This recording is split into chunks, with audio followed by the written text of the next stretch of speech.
8절에서 21절 제가 여러분을 대신해서 봉독해 드리겠습니다. 구약성경 4페이지, 5페이지가 되겠습니다. 8절부터 마지막 21절까지의 말씀입니다. 그들이 그날 비바람이 불 때 동산에 거니시는 여호와 하나님의 소리를 듣고 아담과 그의 아내가 여호와 하나님의 낯을 피하여 동산 나무의 사이에 숨은지라. 여호와 하나님이 아담을 부르시며 그에게 이르시되 내가 어디 있느냐. 이르되 내가 동산에서 하나님의 소리를 듣고 내가 벗었음으로 두려워하여 숨었나이다. 이르시되 누가 너의 벗었음을 내게 알렸느냐. 내가 내게 먹지 말라 명한 그 나무 열매를 내가 먹었느냐.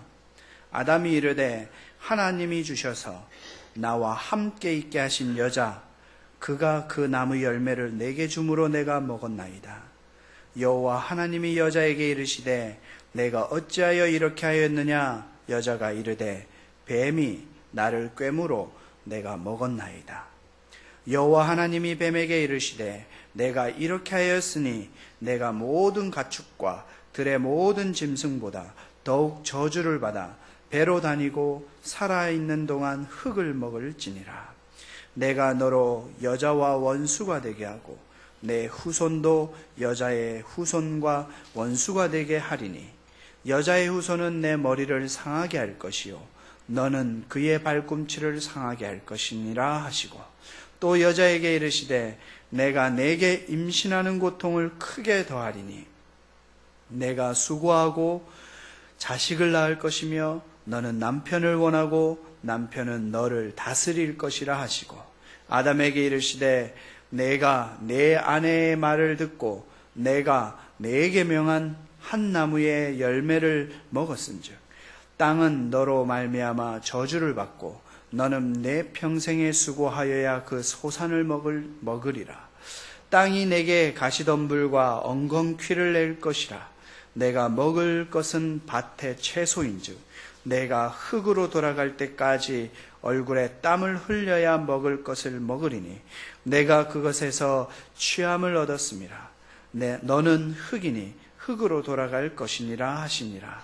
아담이 그의 아내의 이름을 하와라 불렀으니 그는 모든 산자의 어머니가 됨이더라. 여호와 하나님이 아담과 그의 아내를 위하여 가죽옷을 지어 입히시니라. 아멘. 여러분, 오늘은 올해 2012년 세상은 흑룡의 해 임진년이라고 하고 있습니다.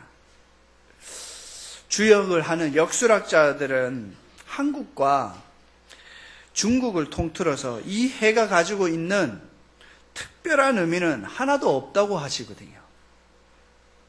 그 이유는 오행사상에 근거해서 십간의 임은 물을 상징하기도 하며 동시에 색깔로는 흑, 블랙을 뜻합니다.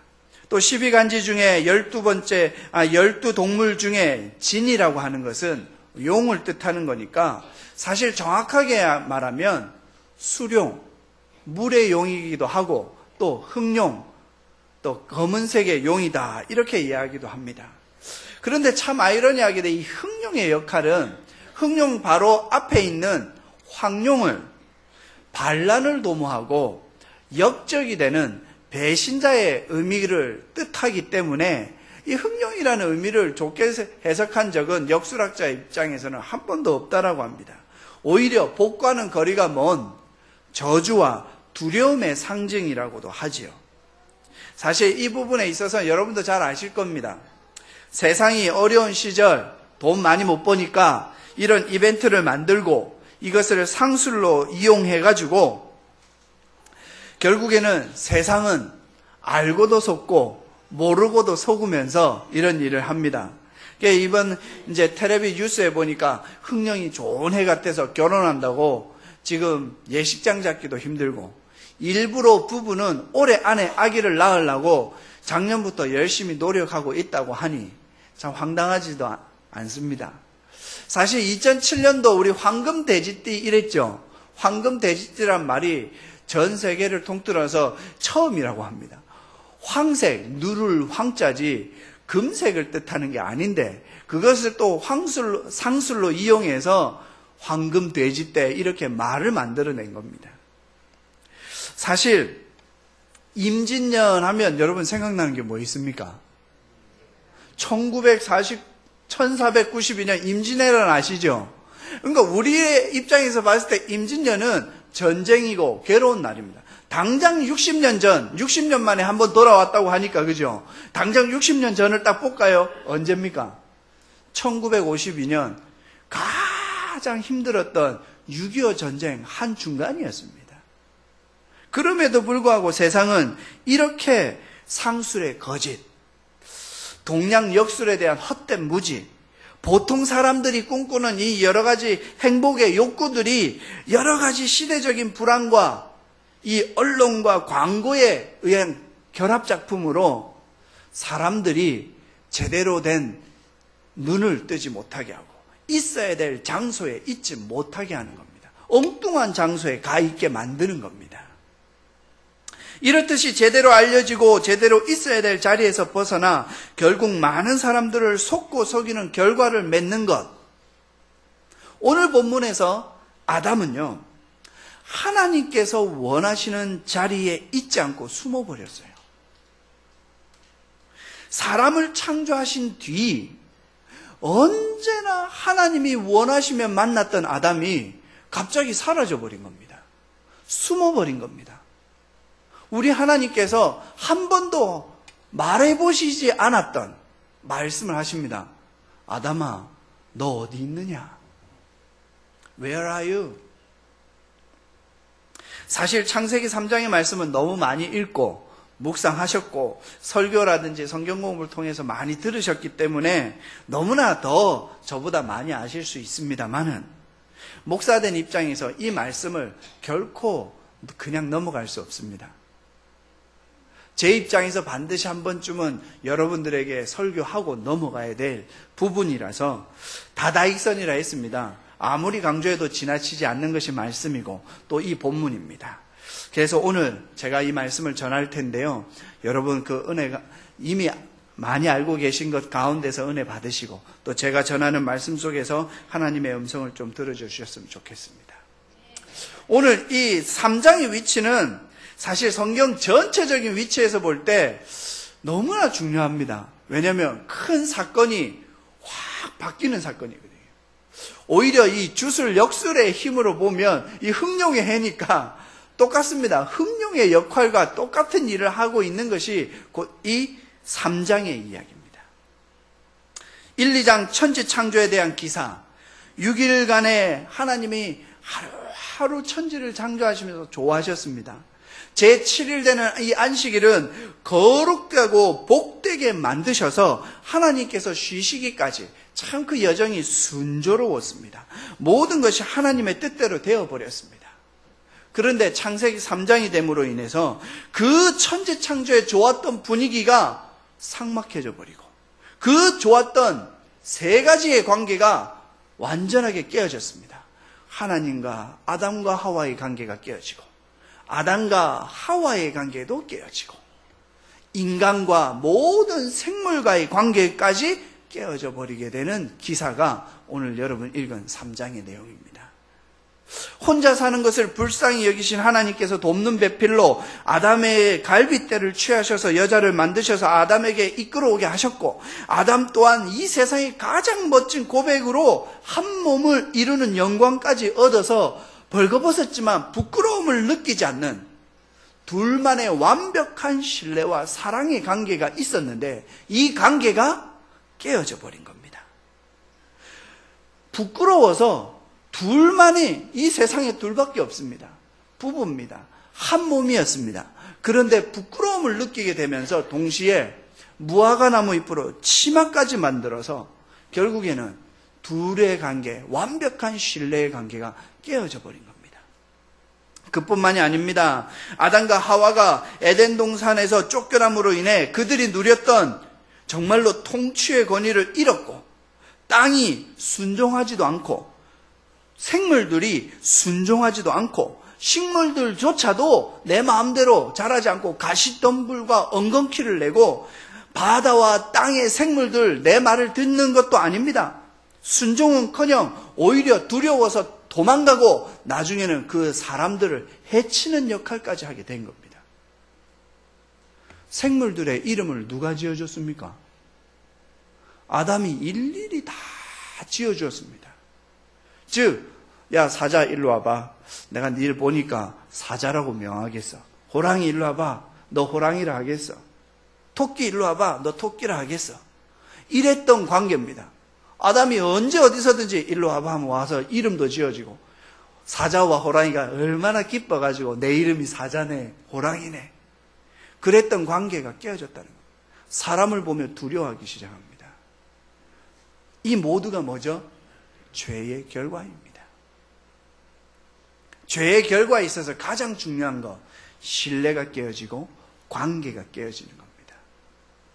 그뿐만이 아닙니다. 가장 심한 죄의 결과는 에덴 동산에 있었던 그 유일한 두 사람이 언제나 대화했던 하나님과의 관계가 부담이 생겨버린 겁니다. 거북하게 느껴지게 된 겁니다. 그래서 평생 아담과 하와는 순종하고 복종하는 그런 캐릭터였는데 갑자기 죄를 짓고 나니까 뭐가 생겼어요? 거절의 성품이 생긴 겁니다. 만나기 싫어진 겁니다. 그래서 어디 갔습니까? 숨어버린 겁니다. 여호와의 낯. NIV 성경에는 없어요. 그런데 KJV 성경이나 히브리어 원어에 가면 The presence of라는 단어가 딱 정확하게 있습니다. 그래서 한국어 성경에 보면 하나님의 낯을 피하여 하면서 face 피하여인데, 이것을 정확하게 번역하면 하나님 앞에서 도망해서, 하나님 면전에서부터 돌이켜서 라는 뜻이 됩니다. 하나님 앞에 서는 것이 인간의 본질이었어요. 사자야, 호랑이야, 일로 와봐 라고 하면 오던 그런 관계, 하나님께서 언제나 아담에게 가면 하나님이 온다는 느낌이 있으면, 하나님이 부르시면 네 하고 뛰어가던 아담과 하와가 하나님 앞에 서기를 싫어한 겁니다. 귀찮아했든지 두려워했든지 어쨌든 하나님의 낯을, 하나님 앞이라는 그 사실을 외면하고 도망하여 버린 겁니다. 죄로 인해서 뭐가 생겼냐? 인격의 변화가 생기는 겁니다. 한 번도 가져보지 못했던 감정과 태도가 선악을 알게 하는 나무의 열매를 먹은 뒤에 생겨버린 겁니다. 성경은요, 이 부분을 뭐라고 표현하죠? 눈이 밝아져라고 되어 있습니다. 눈이 떠져, 눈이 opened, eyes opened. 그들이 봉사였습니까? 그들이 눈이 엉뚱한 걸 봤습니까? 난시나 근시가 돼서 못 볼 걸 봤습니까? 그런데 왜 성경은 눈이 밝아져, 눈이 떠져 라고 했을까요? 선악을 알게 하는 나무, 지금 우리가 알고 있는 선악과, 여러분 이 나무 도대체 이것을 왜 하나님 만드셨을까요? 제 고등학교 1학년 때 어떤 국어 선생님이 하나님 참 못됐다 이러시더라고요. 괜히 생명나무만 놔두면 될 건데 괜히 선악을 알게 하는 나무를 따먹게 해갖고 사람들 죄짓게 하고, 그래서 어째 보면 참 좋다 이러시더라고요. 그게 왜요? 애들이 다 물었죠. 그때 하는 말이 아담과 하와가 죄짓으니까 니와 내가 태어나지 않았나 이러시는 거예요. 세상 사람들은 진리를 모를 때 자기네 수준에서 이야기합니다. 거꾸로 우리가 제대로 신앙생활을 하지 못하면 내 마음대로 성경을 요리조리 요리하게 됩니다. 자, 선악을 알게 하는 나무, 사실 그 나무의 열매의 성분에 어떠한 특별한 분자 구조가 있어서 그것을 먹으면 우리가 죄를 짓는 성품으로 확 바뀌게 될까요? 절대로 그런 거 아닙니다. 그냥 선악을 알게 하는 나무, 선악과는 일반 노멀한 트리, 그냥 일반 나무입니다. 생명나무는 모르겠어요. 생명나무는 나무 실과를 따먹어보지 않았으니까 모르겠는데 일단은 나무라고 이름 붙여졌으니 다 똑같은 겁니다. 아무 의미가 없는 나무였습니다. 그런데 그 아무 의미 없는 나무인데도 불구하고 그 나무가 의미가 있는 것은 하나님이 말씀하셨기 때문에 그 나무가 의미가 있어진 거예요.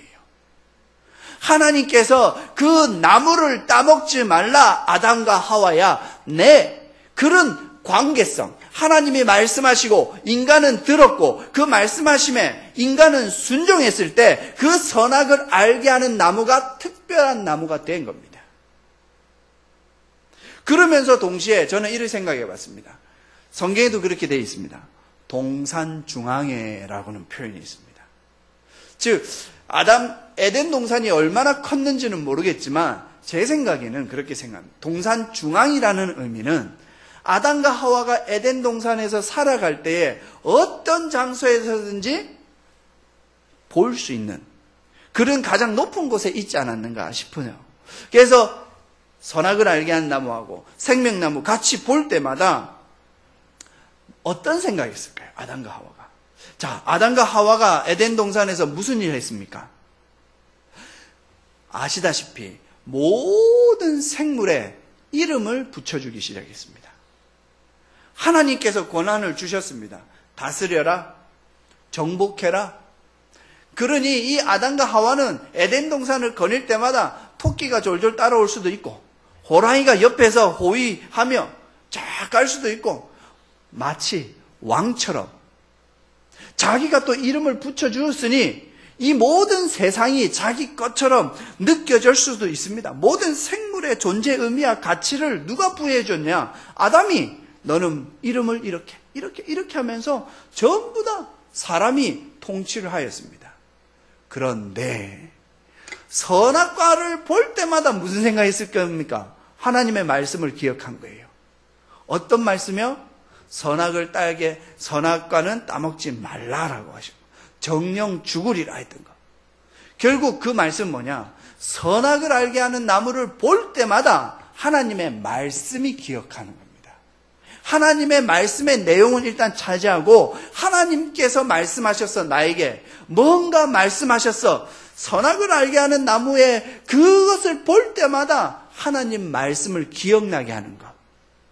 즉 선악과는 첫 번째 그 의미가 하나님의 주권을 가지고 있었던 겁니다. 즉 하나님의 말씀을 깨닫고 기억하게 하는 역할을 했던 게 선악을 알게 하는 나무였습니다. 내가 맞다. 온 세상은 내가 마음대로 할 수 있고 모든 동물들, 식물들 내가 마음대로 따먹고 다스릴 수 있지만 선악과를 딱 볼 때마다 나는 비록 왕이고 이 권위가 대단하지만 전 세계를 다스리지만 하나님이 나를 지으셨지. 하나님이 나에게 말씀하셨지. 내가 하나님에 의해서 이 세상에 존재하는 거지. 이러면서 선악과는 결국 나의 존재를 알고 사람이 누구인지 내가 누구인지 동시에 하나님이 어떤 분인지를 깨닫게 하는 역할을 하는 것이 곧 이 선악의 본질이었습니다. 선악과의 본질이었습니다. 하나님의 주권을 상징하고 또한 그 주권의 상징함과 동시에 생명나무, 선악을 알게 하는 나무는 못 먹어도 생명나무를 비롯한 모든 세상의 것들을 먹을 수 있고 다스릴 하나님의 사랑과 자비하심을 느낄 수 있는 것이었고요.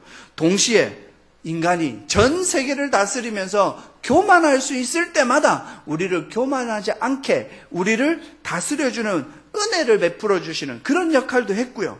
나중에 선악을 알게 하는 나무의 열매를 볼 때마다 하나님이 계시지, 하나님의 존재를 깨닫게 하는, 내가 하나님과 어떤 관계를 가져야 되는 이 모든 것을 생각나게 하는 것이 곧 선악과의 존재 의미였습니다. 단지 따먹었냐 안 먹었냐, 그 과실이 사과냐 아니냐 이런 의미가 아니라는 거죠. 그런데요, 갑자기 이 선악과의 본질을 하와가 다르게 생각하기 시작했습니다. 자신이 이때까지 알고 있었던 선악과를 갑자기 180도로 다르게 생각하는 놀라운 소식을 들은 거예요. 그것은 자신이 주인으로 섬기는 하나님과 같이 된다라는 소식을 들었습니다. 얼마나 놀라운 소식이었을까요? 오감이 자극이 되고 생각이 막 많아졌을 거예요. 동시에 하나님이 될 수 있다니 나도. 그러면서 한 가지 더 생각한 것 같아요. 제 생각엔. 와, 우리 하나님 이 멋있는 놀라운 사실을 우리에게 안 가르쳐주고 숨기고 있었다니. 하나님을 의심하기까지 했을 겁니다. 죄의 시작은요, 내가 이미 알고 있는 도덕과 정의와 진리가 흔들릴 때부터 시작이 됩니다. 선악과를 딱 먹자마자 갑자기 죄인으로 확 바뀐 게 아니고 죄의 결과로 선악과를 따먹은 겁니다. 이미 죄를 짓고 있잖아요. 예레미야 17장 9절에 보시면 만물보다 거짓되고 심히 부패한 것 뭐라고요? 마음이라 했습니다.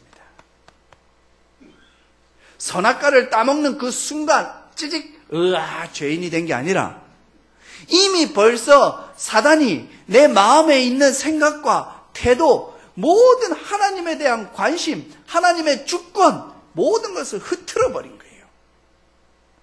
기도하고 말씀 읽는 것이 중요하다. 그건 진리입니다. 아세요. 그런데 그거를 안 해도 내가 세상 살아가는데 별 문제가 없네. 이러면서 영이 화인을 맞아서 성경 안 읽어도 돼.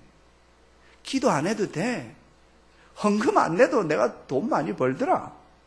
내가 기도 안 해도 내 자식들 잘 크더라. 내가 예배 한두 번 빠진다고 해도 아무 문제 없던데? 하나님이 벌 주지 않던데? 그렇게 느껴지는 서서히 영성이 무너지는 것, 무뎌지는 것, 그것이 죄의 시작입니다.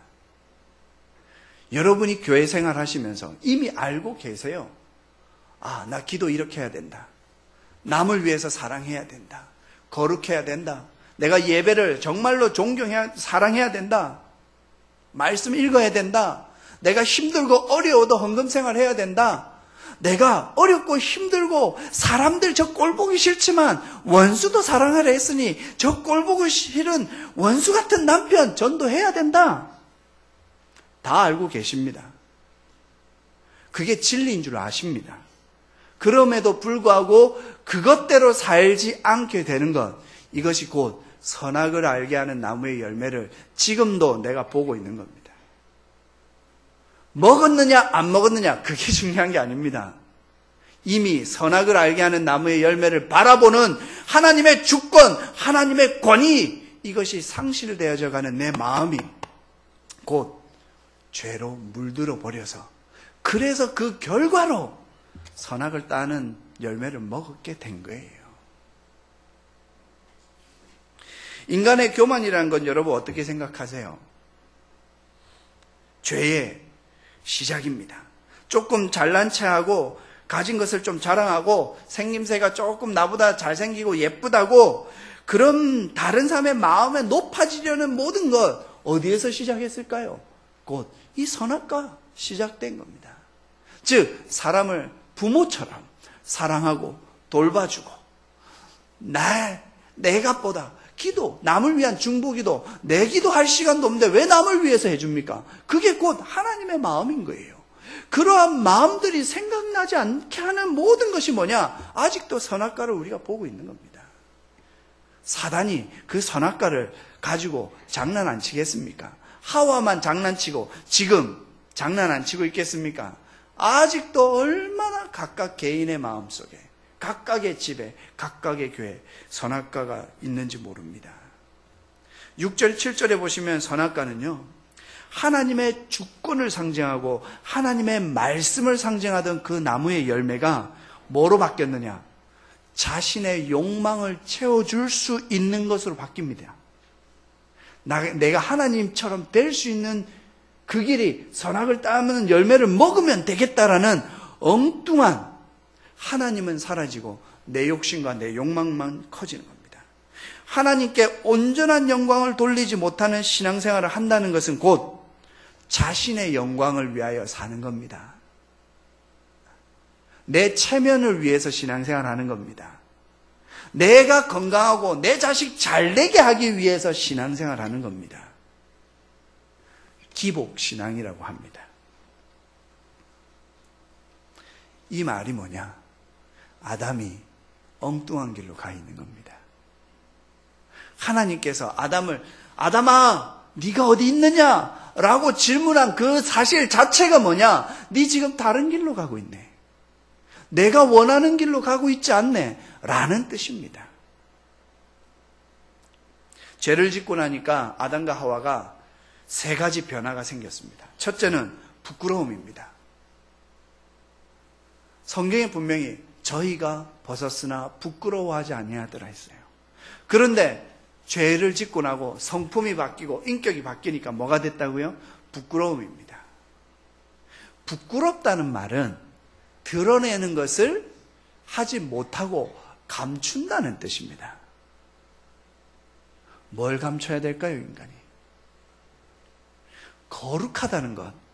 여러분, 거룩하다는 것은 하나님과 사람 앞에 꺼리낌이 없다는 거예요. 두 번째, 이들이 느낀 감정은 두려움이에요. 그러니까 결국 이 두 가지가, 부끄러움과 두려움이 하나님 앞에 서지 못하고 숨어버리게 된 원인입니다. 하나님과의 동행 거부합니다. 왜? 내가 죄악의 길로 가는데 하나님 함께 가자고 말 못하잖아요. 예수님이 이 땅에 오셨는데 이 세상이 예수님을 거부했어요. 왜요? 자기네들은 어두움이기 때문에. 주님은 빛이시니까요. 하나님 제대로 볼 수 없습니다. 하나님의 음성 듣기 싫어합니다. 사탄의 말처럼요. 하나님과 같이 되어서 하나님과 대등하게 되려고 했던 모습은 온데간데 없이 부끄러움과 두려움만 남아 숨어버리니 이거보다 더 비참함이 어디 있겠습니까? 못 배워서 가진 게 없어서 비참한 게 아닙니다. 하나님을 언제나 만나지 못하고 있다는 그 사실, 그것이 비참함입니다. 우리 하나님은요, 예수님을 보내신 다음에 열심히 하신다 아니에요.